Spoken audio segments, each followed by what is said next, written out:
Olá e bem-vindos. Hoje vamos fazer uma viagem a um século cheio de contradições, o século XVIII.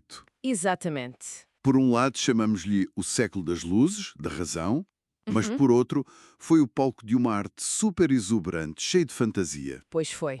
E a nossa missão hoje é perceber como é que estas duas coisas, estes dois mundos, não só existiram ao mesmo tempo, como se calhar até se combateram na arte. Sim, e para nos guiar, temos connosco uma fonte base excelente, a publicação Atena 21 M7 Artes, que nos dá, pronto, a gramática visual da época. Certo?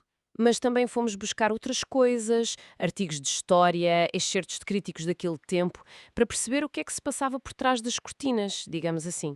E a grande questão para mim é esta: como é que, na mesma época, se podia entrar num palácio e ser tipo uma explosão de ouro e fantasia? Uhum. E depois sair à rua e ver uma cidade inteira a ser reconstruída com uma lógica quase matemática? É essa tensão que queremos explorar. Lá está. E o Atiana 21 dá-nos logo uma pista.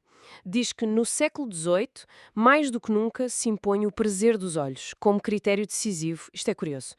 Mas, espera lá, isto não torna a arte um bocado fútil? Essa é a grande crítica que lhe vão fazer mais tarde. Mas para perceber o Rococó temos de ver de onde é que vinhamos. Ok. Vinhamos do Barroco, daquela arte pesada, grandiosa, do poder absoluto do Estado, de Luís XIV. Quando ele morre, há uma espécie de alívio na corte. Uma lufada de ar fresco. Exatamente. A aristocracia foge da formalidade de Versalhes por seus palacetes em Paris e quer algo novo. Querem intimidade, conforto, leveza. A arte deixa de ser para glorificar o rei e passa a ser para o bem-estar da elite nos salões privados. Então o tal prazer dos olhos não era futilidade, era mais. Criar um ambiente. Yeah. Era criar um ambiente de bem-estar, de escapismo, um refúgio. Faz sentido. A fonte descreve o rococó com palavras como agradável e alegre. É quase uma declaração de intenções. Sem dúvida. Lembro-me perfeitamente de visitar o Palácio de Cluj e sentir isso. Parece que entramos numa caixa de música gigante, onde são curvas, tons pastel, ouro, espalhos. É quase vertiginoso. Sente-se que aquilo foi feito para a festa, não é? E era mesmo. O Atenas XX destaca isso, diz que o rococó encontrou terreno favorável nos teatros e nas festas. A vida era uma performance. Hum, As pinturas mostram cenas de namoricos, em jardins, balões, aristocratas vestidos de pastores.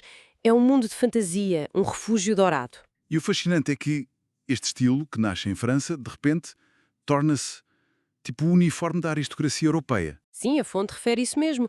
Foi um estilo essencialmente internacional. De Portugal à Rússia, ser nobre era ter uma casa decorada neste estilo. E não era só nos palácios, pois não. O texto fala da sua aplicação em tudo, desde igrejas a jardins claro, as artes decorativas. Sem dúvida. Aliás, é talvez nos objetos do dia a dia da elite que o rococó atinge a sua expressão mais pura. A sério. Sim, numa terrina de porcelana, num tocador, numa cadeira. O detalhe, a elegância, era um estilo que se infiltrava em tudo. E, como o nosso guia aponta, viajou para além da Europa, chegou à Espanha e ao Brasil. Ok. Então o quadro do rococó é claro. É a bolha dourada de uma elite que vive para o prazer. Mas imagino que essa leveza toda assentava em bases muito frágeis. Precisamente, era o mundo de uma percentagem mínima da população. E é aqui que a nossa história ganha outra dimensão. Certo. Porque fora desses salões dourados estava a germinar uma revolução. A da razão, o iluminismo. Hum, Filósofos como Diderot ou Rousseau estavam a escrever sobre o cidadão, a virtude, a república. E essa revolução de ideias precisava de uma estética completamente diferente. o oposto do rococó, imagino. O oposto. Eles detestavam o rococó. Um dos críticos da época que lemos descrevia um quadro rococó como uma confusão de formas sem sentido feita para corromper a moral. Uau, que brutal! Portanto, enquanto a Maria Antonieta construía o seu mundo de fantasia em Versalhes, em Paris já se escrevia contra isso. Exatamente. A tensão estava a acumular-se. E a resposta estética a tudo isto foi, claro, o neoclassicismo. O neoclassicismo. O nome diz quase tudo. Neo, novo, classicismo, o regresso aos ideais da Grécia e de Roma. Certo. E as descobertas de Pompeia e Herculano, na mesma altura, deram um impulso enorme a este movimento. De repente, a Europa viu como os romanos viviam. E o que eles viram, ou quiseram ver, foi ordem, clareza, Uma moralidade austera. Tudo o que o Rococó não era. A arte devia ter um propósito. Um propósito mais elevado. Educar o cidadão, inspirar virtude. E um dos exemplos que a fonte dá, e que eu acho fascinante, é o urbanismo da Baixa Pombalina de Lisboa. Isto quer dizer que estamos a falar de planear uma cidade inteira de raiz. É o exemplo perfeito. A reconstrução de Lisboa depois do terremoto de 1755 é talvez o caso mais espetacular da aplicação destes ideais a uma escala urbana. O Marquês de Pombal não quis reconstruir a cidade medieval com as suas ruelas caóticas. Ele e os engenheiros impuseram uma grelha racionalista. Ruas retas, edifícios uniformes, funcionalidade acima de tudo. É a razão a dominar o caos. Exatamente. É a materialização da razão. Tem a sua própria beleza, mas é uma beleza fria, lógica, intelectual. Percebo a lógica, a ordem. Mas não se perdeu algo? A alma da cidade antiga? Será que essa razão imposta não é também uma forma de apagar a história? É um debate excelente e que continua até hoje. Perdeu-se, sem dúvida, mas na ótica da época ganhou-se progresso, saneamento, segurança e eficiência. Certa gaiola pombalina. A gaiola pombalina, um dos primeiros sistemas antissísmicos do mundo. Para eles, isto era a prova de que a razão humana podia criar um mundo melhor e mais seguro. É o otimismo do iluminismo construído em pedra. Exatamente. E essa mentalidade passa para a pintura. A imagem de abertura do Atena 21 é até lá às Sabinas de Jacques-Louis David. É um caso perfeito disto, não é? Perfeito. David foi o pintor da Revolução Francesa. Para ele, a arte era uma arma política. Claramente. A tela não mostra uma festa no jardim. Mostra um episódio da história romana, onde as mulheres se põem no meio de uma batalha para parar a guerra.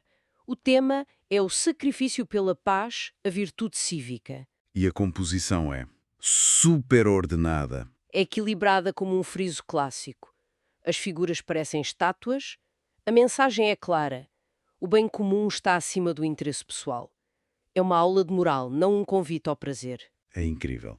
Portanto, num só século, passamos de uma arte para a aristocracia, que valorizava a fantasia e o tal prazer dos olhos, para uma arte pública, burguesa, que quer ensinar, que procura a ordem e a razão.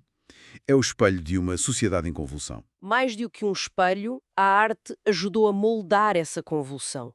Não era só uma questão de gosto.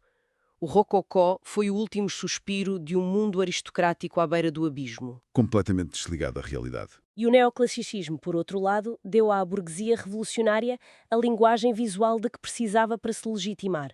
Deu-lhe a gravidade da Roma antiga. No fundo, a arte foi o campo de batalha. Foi o campo de batalha visual entre duas formas de ver o mundo. De um lado, a nobreza a dizer a vida é uma festa privada e do outro, os burgueses a responder não. A vida tem um propósito cívico. E essa batalha, de certa forma, continua. O nosso material mostrou como a Baixa Pombalina foi um projeto de cidade baseado em ideais de ordem. E ficou a pensar. Sim. Se olharmos para as nossas cidades hoje, com os centros comerciais gigantes, os condóminos fechados ou as zonas históricas que preservamos quase como museus, que ideais e valores da nossa própria época estamos nós a imortalizar no cimento e no vidro? Que história contarão as nossas cidades sobre nós daqui a 200 anos?